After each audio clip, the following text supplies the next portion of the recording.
আসসালামু আলাইকুম। Loyal spider the conspiracy theory of modern medicine বিজনেসের দ্বিতীয় পর্বে আপনাকে স্বাগতম।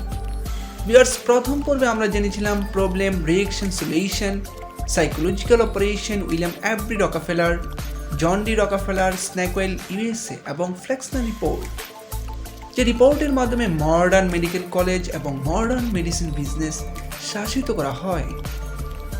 তাছাড়া Abraham Flexner, general education board, medicine patent ও আরও অনেক কিছু, যেগুলো নিয়ে বিস্তারিত আলোচনা করা হয়েছে প্রথম পর্বে।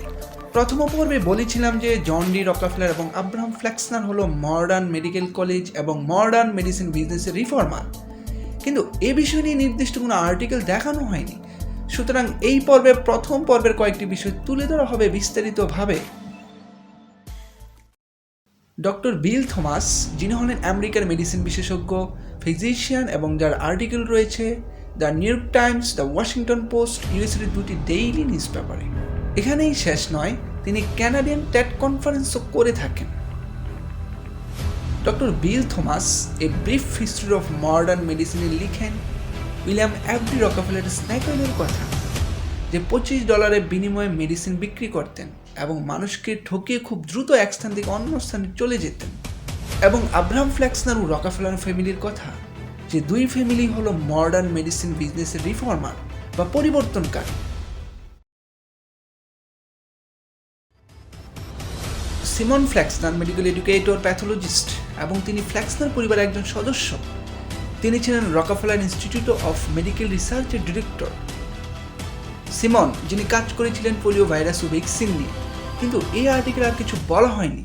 ভিউয়ার্স, মেডিকেল জার্নাল, রিসার্চ পেপারে রিসার্চার স্পষ্টভাবে কিছু তুলে ধরেন না, এটা আমাদের বুঝে নিতে হয় হাইপোথিসিসের মাধ্যমে।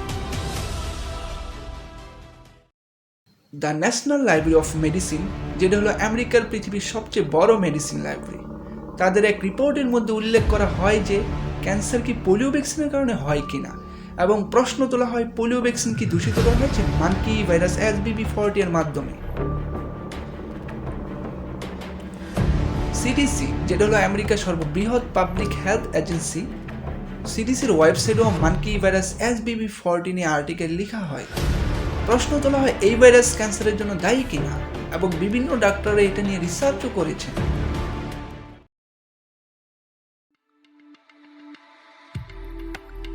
এই সকল প্রশ্নের জন্য ভিডিও রয়েছে এইডস এর ডকুমেন্টারি পার্ট 1, পার্ট 2, পার্ট 3। এইডসের পার্ট 1-এ বলা হয় জোনাস সল্ট এবং আলবার্ট সেবিন পোলিও ভ্যাকসিন আবিষ্কার করে কীভাবে মানব শরীরে বিভিন্ন রোগ প্রভাবিত করে, যেমন ক্যান্সার, HIV এবং National Library of Medicine Science Direct ও বিভিন্ন জার্নালের রিপোর্ট। সর্বশেষ দেখানো হয় কীভাবে বানর থেকে ভাইরাস নিয়ে পোলিও ভ্যাকসিন মিশানো হয়, যেটাকে বলা হয় monkey virus HBV40। AIDS part 2-এ বলা হয় কীভাবে জনসংখ্যা ডিপপুলেশন করা হয় আফ্রিকার জনসংখ্যা বিশ্বের মানচিত্র থেকে মুছে ফেলার জন্য, এবং বিভিন্ন ম্যাগাজিন ও বিভিন্ন জার্নালের উক্তি নিয়ে, যেগুলো সবগুলো ছিল এইডস ভাইরাস ও পোলিও ভ্যাকসিন নিয়ে।